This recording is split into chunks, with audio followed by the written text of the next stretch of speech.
안녕하세요. 일신사입니다. 저희 채널에는 신박한 사연들이 많이 있으니 많은 분들의 구독 부탁드립니다. 이번 사연은 종교 강요를 하던 예비 시부모 앞에서 파혼을 선언하고 예비 신랑과 헤어졌다는 여자분의 사연인데요. 함께 보시겠습니다. 안녕하세요. 영화나 드라마에서 볼 법한 일이 현실에서 생길 줄은 몰랐습니다. 종교적인 차이로 파혼을 하게 되었네요. 너무 스트레스를 받았고 확실히 끝이란 걸 알려주기 위해서 저도 하지 않아도 될 말을 해버렸습니다. 그냥 헤어지자고 하면 될 텐데 화가 나서 저도 모르게 그렇게 되어버렸네요. 얘랑 부모님께는 죄송하게 생각하지만 확실히 제 생각을 말했기 때문에 후회도 미련도 없습니다. 저는 20대 후반 여자이고 얘랑이었던 사람은 한 살 많았어요. 알고 지낸 지 오래되었고 사귄 지는 1년 정도 되었습니다. 결혼까지 생각하게 될 줄은 몰랐는데 남친이 언젠가 돈 조금만 더 모으면 결혼하자고 하더라고요. 그 말을 듣고 나도 결혼할 나이구나 하는 생각이 들었어요. 그리고 이런 남자라면 결혼해도 잘 살 수 있을 것 같다는 생각이 들었습니다. 처음으로 결혼하고 싶다는 생각이 들게 한 남자였어요. 양가에 인사도 드리고 상견례 날짜도 잡았습니다. 상견례 날짜가 잡히고 나니 한 가지 문제가 생기더군요. 종교 문제였습니다. 처음에는 큰 문제가 안 될 것이라 생각했는데 정말 큰 문제가 되더라고요. 남친 집안은 기독교예요. 저희 집은 종교가 없고요.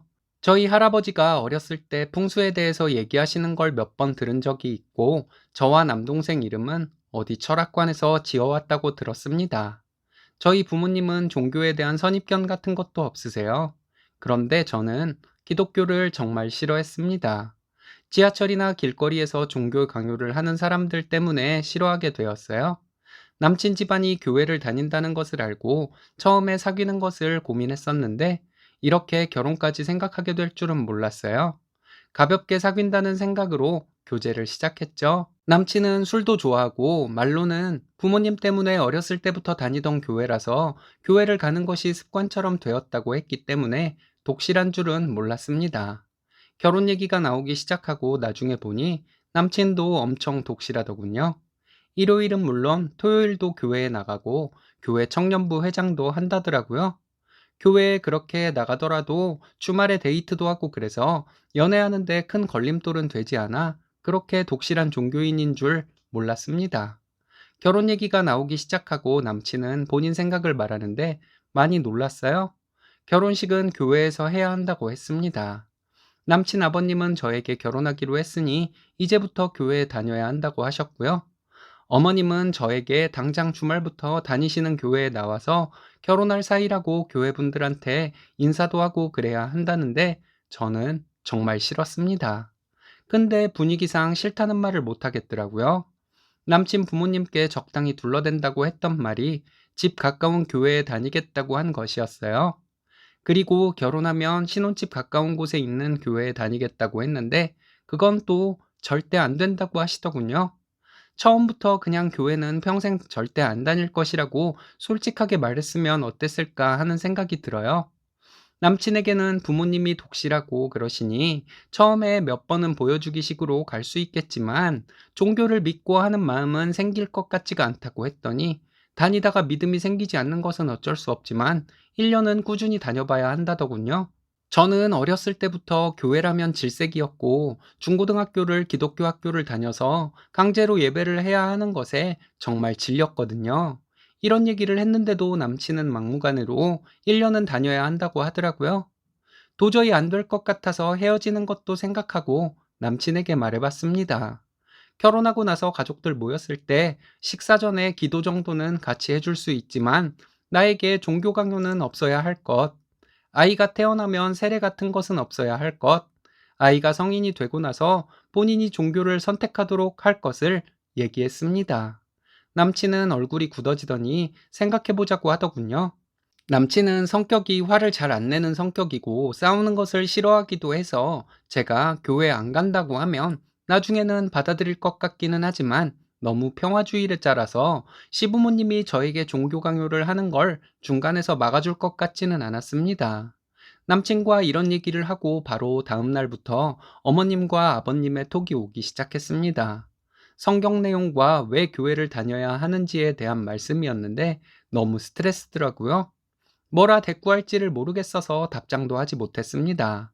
답장을 하지 못하니 그것이 마음에 걸려 더 스트레스를 받게 되었고요. 어린 나이도 아니고 사랑 어쩌고 하는 것이 우습긴 하지만 나는 사랑하는 사람을 위해서 어떻게든 타협점을 찾으려고 하는데 남친은 타협은 없는 것 같아서 서운하고 이 정도밖에 나를 사랑하지 않는구나 하는 생각에 실망스럽기도 하더군요. 데이트하고 집에 돌아오면 너무 마음 아프고 눈물이 난 적도 많았습니다.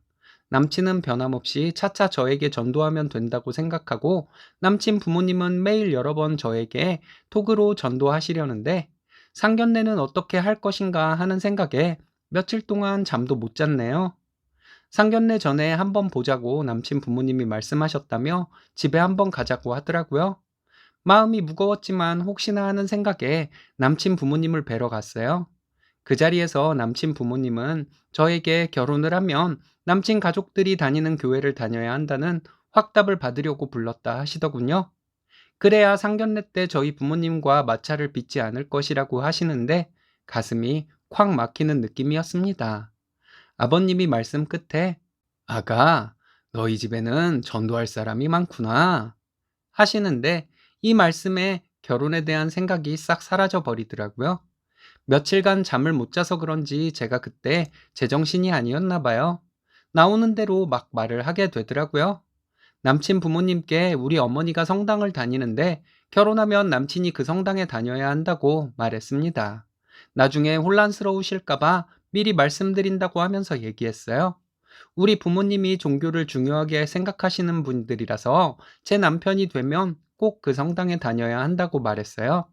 남친 아버님 말씀하시는 것이 정말 웃겼던 게 성당 다니는 사람들은 그런 거 강요 안 하는데 이거였습니다. 그때는 제정신이 아니라서 생각할 겨를도 없었지만 지금 생각해보면 남친 아버님 말씀은 본인들이 종교 강요를 하고 있다는 거 인정한다는 거잖아요.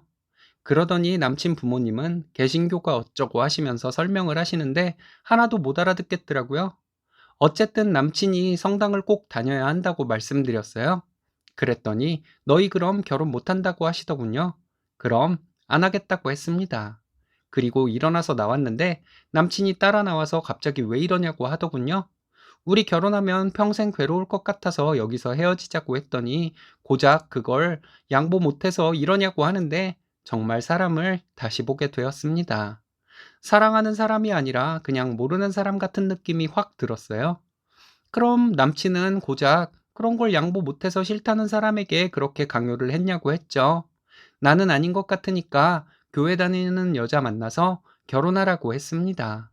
한 달 가까이 되었는데 신기하게도 남친과 헤어진 것이 마음 아프지도 않고 아쉬움조차 없더라고요. 회사 선배가 얘기하는데 저보고 파혼하길 잘했다고 하면서 나중에 결혼하고 뭐만 잘못되면 제가 교회를 안 다녀서 이런 소리 들었을 것이라고 하는데 정말 공감이 되었습니다. 아이가 아파도 내가 아파도 가족 중에 누가 아프거나 잘못되어도 다 제가 교회를 안 다녀서 정말 생각만 해도 소름 끼쳤어요. 남친과 이렇게 헤어지고 나니 잘했다는 생각이 드네요. 저희 부모님은 사람을 나누지 말라고 항상 말씀하셨거든요. 제가 사람을 나누면 저도 사람들에게 나누어진다고요. 파혼으로 교회 다니는 사람들에 대한 선입견이 더 강해지고 있는데 남친 집안이 그런 것이지 교회 다니는 사람들 전부가 그런 것은 아니라고 생각하려 하지만 뜻대로 잘 되지는 않네요. 제 이야기 들어주셔서 감사합니다. 이렇게 글로 적고 나니 많이 후련해졌어요. 남친네 집은 타협이 없는 것이 문제네요.